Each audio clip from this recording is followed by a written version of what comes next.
തനനതാ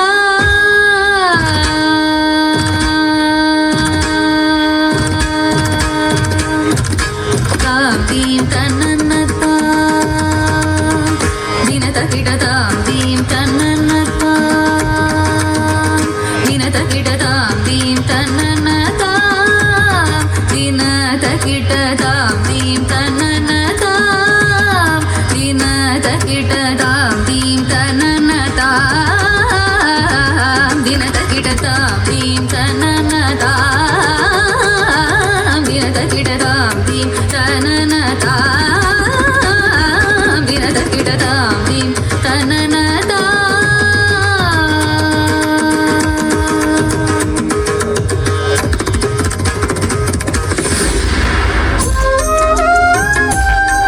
ചോളരാജ്യത്തെ കാവേരി പൂമ്പട്ടണത്തിലെ ധനികനായ ഒരു വർത്തക പ്രമാണിയുടെ മകളായിരുന്നു കണ്ണകി.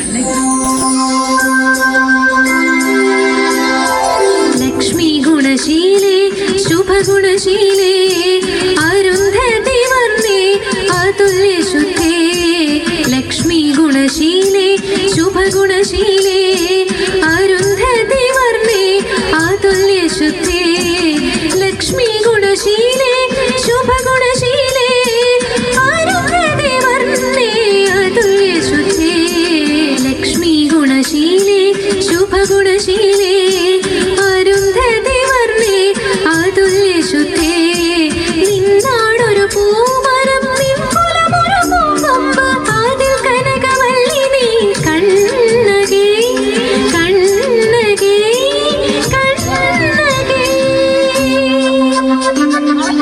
വിവാഹപ്രായമായപ്പോൾ ധാരാളം സമ്പത്ത് നൽകി അവളെ ഒരു ധനിക വ്യാപാരിയുടെ മകനായ കോവലന് വിവാഹം ചെയ്തു കൊടുത്തു.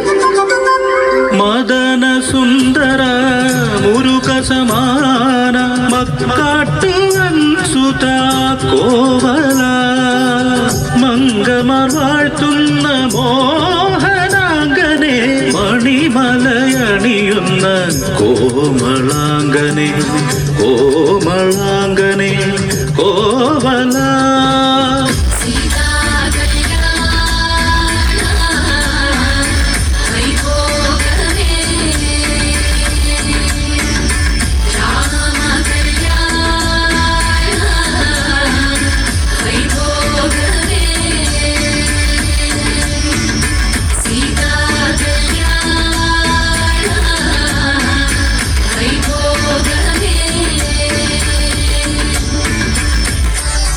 വിവാഹാനന്തരം അതിസുന്ദരിയും നർത്തകിയുമായ മാധവിയെ കണ്ട നിമിഷം തന്നെ തന്റെ ഭാര്യയായ കണ്ണകിയെ മറന്ന് കോവലൻ അവളിൽ പ്രണയാതുരനായി.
മാധവി മദന കേളി ചതുര നൃത്തലോല ചാരുശീല മദന കേളി ചതുര മദന കേളി ചതുര.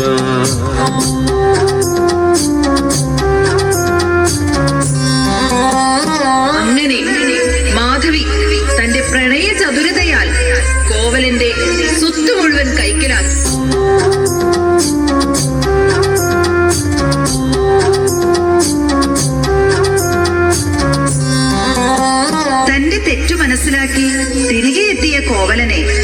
കണ്ണകി സ്വീകരിച്ചു. അവരുടെ ആകെയുള്ള സമ്പാദ്യം കണ്ണകിയുടെ രത്നങ്ങൾ നിറച്ച ചിലമ്പുകൾ മാത്രമായിരുന്നു. കണ്ണകി സ്വമനസാലെ തന്റെ ഒരു ചിലമ്പ് കോവലന് നൽകി. ഈ ചിലമ്പ് വിറ്റ് വ്യാപാരം നടത്തുവാൻ കോവലനും കണ്ണകിയും മധുരയ്ക്ക് പോയി.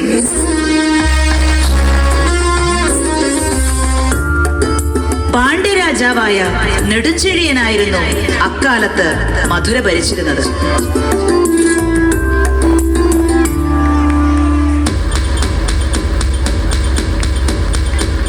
മാന്യമഹാപ്രജകളെ, മധുരാപുരി രാജ്യത്തെ അധിപൻ പാണ്ഡ്യരാജൻ നെടുംചെഴിയൻ കൽപ്പിക്കുന്നതെന്തെന്നാൽ കൊട്ടാരത്തിൽ നിന്നും മഹാറാണിയുടെ പൊൻചിലമ്പ് മോഷണം പോയിരിക്കുന്നു.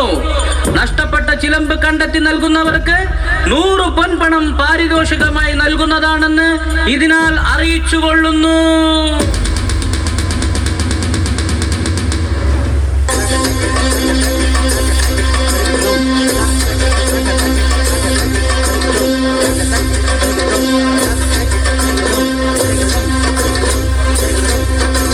ദുശകുനം ദുർനിമിത്തം വിധിയിലാകെ വിഘ്നം.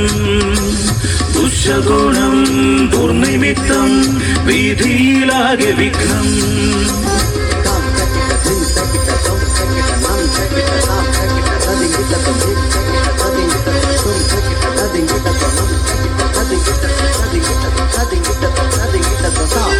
ദുശകുണം ദുർനിമിത്തം വിധിയിലാകെ വിഘ്നം. ദുർബുദ്ധിയാം തട്ടാൻ ദുർവിധിയേകിയ ദുരവസ്ഥ. ദുർബുദ്ധിയാം തട്ടാൻ ദുർവിധിയേകിയ ദുരവസ്ഥ. ദുരവസ്ഥ ദാരുണ കൽപ്പന.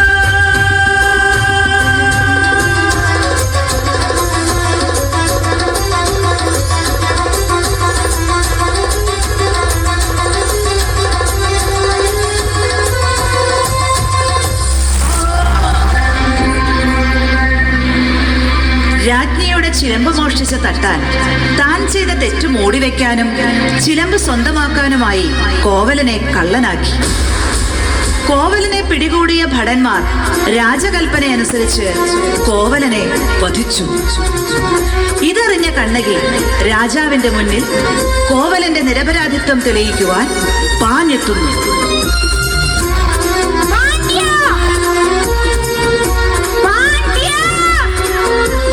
രാജസഭയിലേക്ക് അനുവാദമില്ലാതെ കടന്നു വന്ന ഇവളാരെ?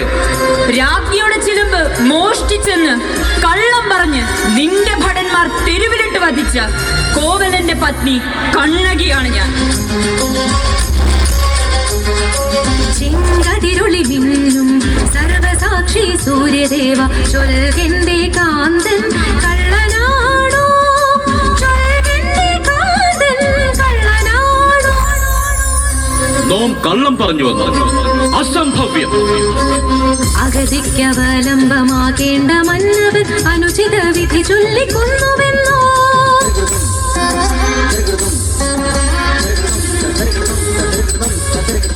ആലംബഹീനയാം പെൺമണിയെ വൈരവ്യമേകി തകർത്തുവെന്നോ.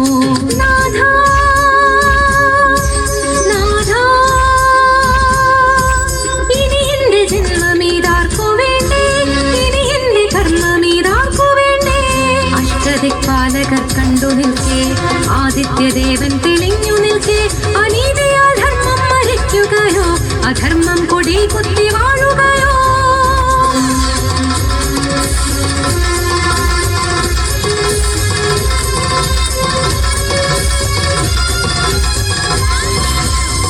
അഴകുള്ള പാണ്ഡ്യ, അറിവുള്ള പാണ്ഡ്യ, ആകാശം മുട്ടേ പുകഴ്പെറ്റ പാണ്ഡ്യ.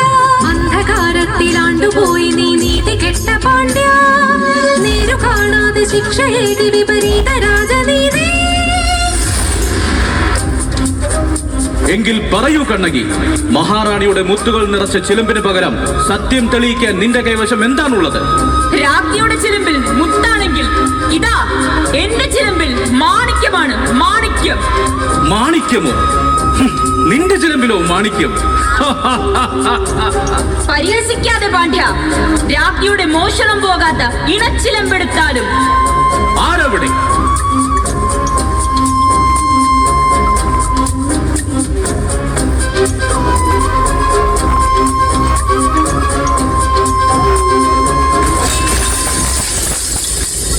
നീ കാണുന്നില്ലേ അമൂല്യങ്ങളായ ഈ മുത്തുകൾ? കോവലന്റെ കയ്യിൽ നിന്ന് പിടിച്ചെടുത്ത ചിലമ്പുടയ്ക്കൽ.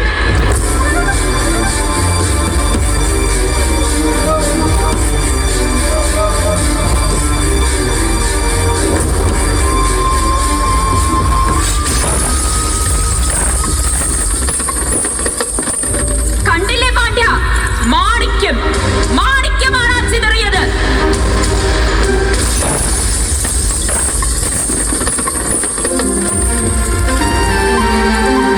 ഇനി എന്താണ് അങ്ങേക്ക് ന്യായീകരിക്കാനുള്ളത്? കണ്ണു തുറന്നു നോക്കൂ പാണ്ഡ്യ. ഇതാ എന്റെ ചിലമ്പിലെ മാണിക്യം. മന്നവാകാൺകേ മാണിക്യക്കല്ലുകൾ സത്യമെന്നാഥന്റെ കൂടെയല്ലേ. ധർമ്മം നശിച്ചൊരു നാടെന്നു കണ്ണകി സർവനാശം ശാപമേകിടുന്നു.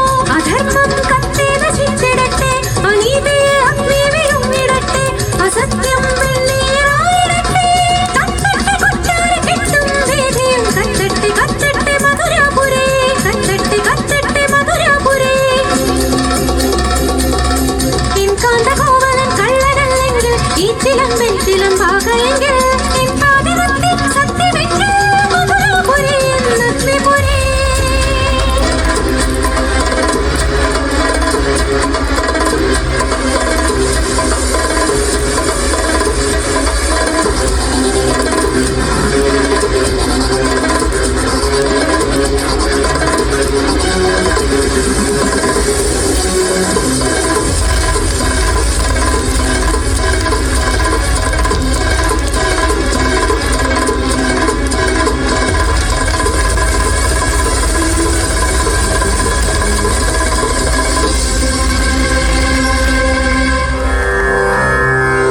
കണ്ണകിയുടെ പാതിവ്രത്യ ശക്തിയാൽ വെന്തെരിഞ്ഞ മധുരയിൽ കനത്ത ആൾനാശവും ധനനഷ്ടവും ഉണ്ടായി.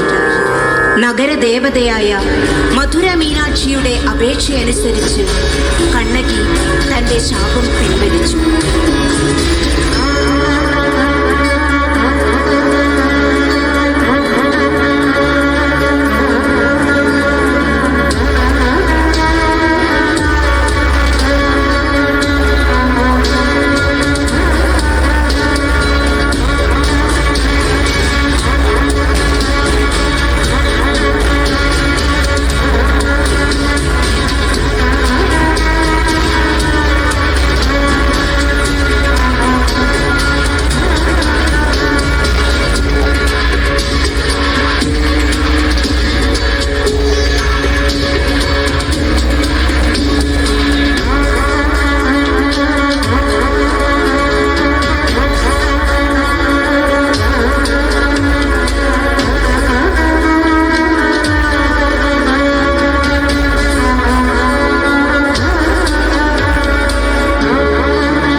കണ്ണകി ചേരദേശമായ കൊടുങ്ങല്ലൂരിൽ എത്തിച്ചേർന്നു.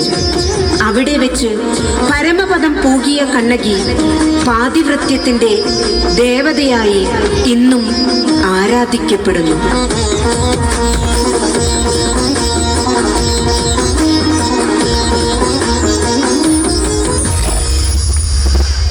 നിരന്തരം ആക്രമണത്തിനിരയാകുമ്പോൾ, പെണ്ണായതിന്റെ പേരിൽ അവകാശങ്ങൾ നിഷേധിക്കപ്പെടുമ്പോൾ, സത്യം വിളിച്ചു പറഞ്ഞിട്ടും അത് കേൾക്കാൻ കൂട്ടാക്കാത്ത സമൂഹത്തിനു മുൻപിൽ ചിലപ്പോഴൊക്കെ ഏതൊരു പെണ്ണിനും കണ്ണകിയായി രൂപം മാറേണ്ടി വരാറുണ്ട്.